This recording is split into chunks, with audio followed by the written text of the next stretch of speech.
Crystal, and I'm one of the creators of the Canadian Sexual Assault Information Stations, and we are based here in North Bay.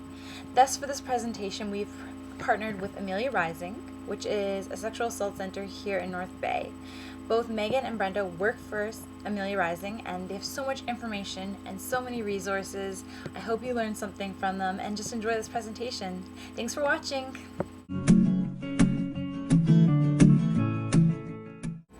So statistically, it would be 1 in 6, or 1 in 6 for boys. Boys aged 0 to 16 to 18, and 1 in 3 for girls. And then it also becomes more complicated when you start looking at the marginalization of people. So women with disabilities are more likely, or people with disabilities are more likely to be victimized because there's that power imbalance.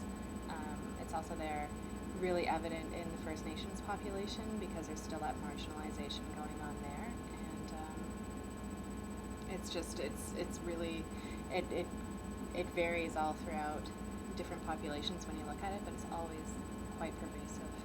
And really important to note that our stats are only looking at the people who are reporting to the police and who are getting medical attention, and we're looking at a very small majority of who's actually accessing these services when we're looking at our stats as well. Absolutely, and even the people that come and access our services, it's only a small few that actually go and report.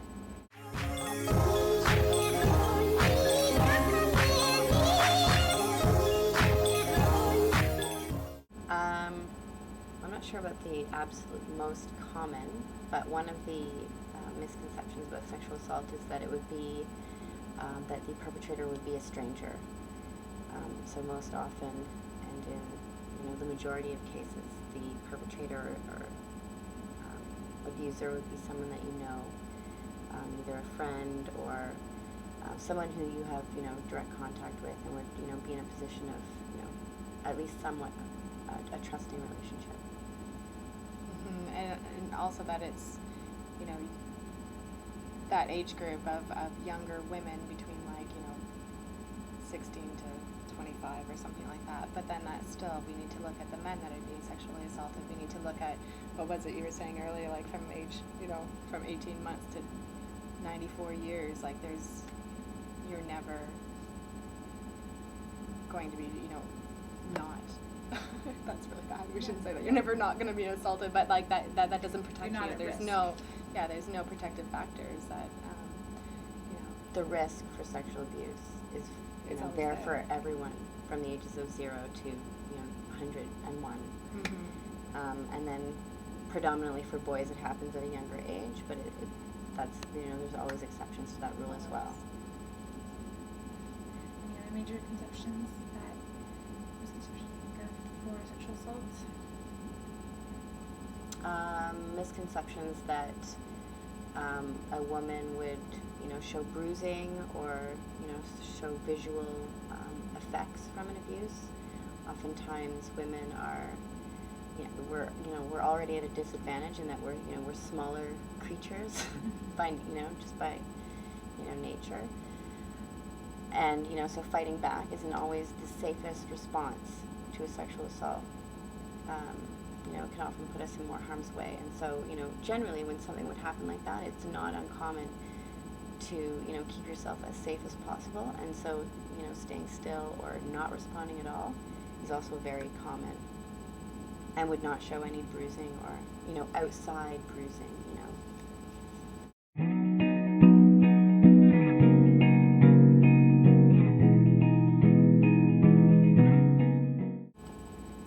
Believe them. You have to believe them. Believe what they're saying.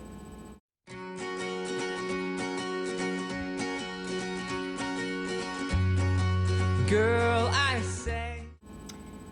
Well, I think that this is something that would be different for every woman.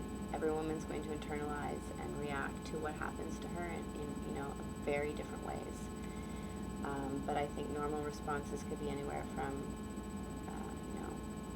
absolute calm and numbness about what happened to the opposite end of the spectrum. Yeah, exactly. Yeah. So everything, Everywhere. everywhere, yeah. Every response is a normal response. And no one can expect one response from that person. Absolutely.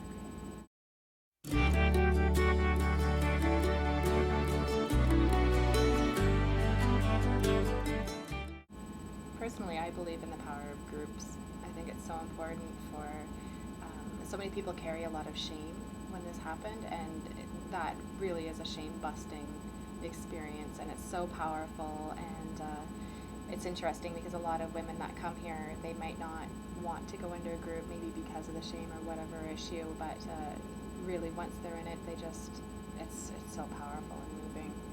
So I think that's one really important thing. Mm-hmm. So for women who are not interested in group, we do offer a 24-hour crisis line. So it's anonymous. They can call from home, from wherever it's safe and comfortable for them, which we offer information, referral, and we offer accompaniment to go to the hospital or to the police if that's something that they're wishing to do.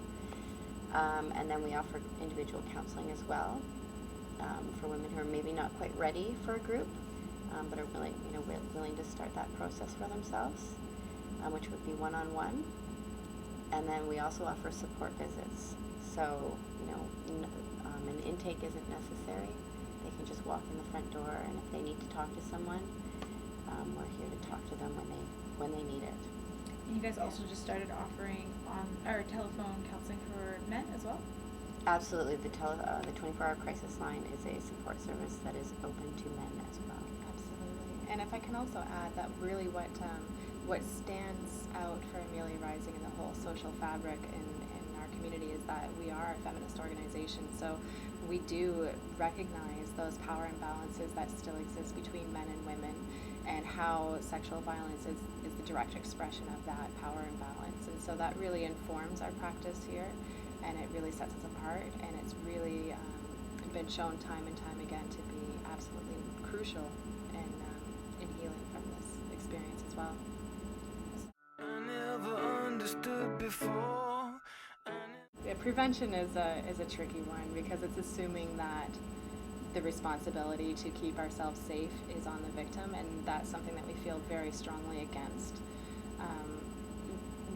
We can't mitigate every single situation that we find ourselves in, and the issues of consent.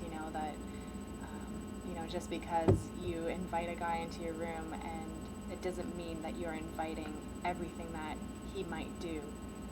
That's such a misconception, and it's difficult because we also want to work to prevent it, but at the same time, the onus isn't on the victims to prevent it. It really is on deconstructing our society, breaking down those power imbalances, and really empowering women so that that's the key to prevention.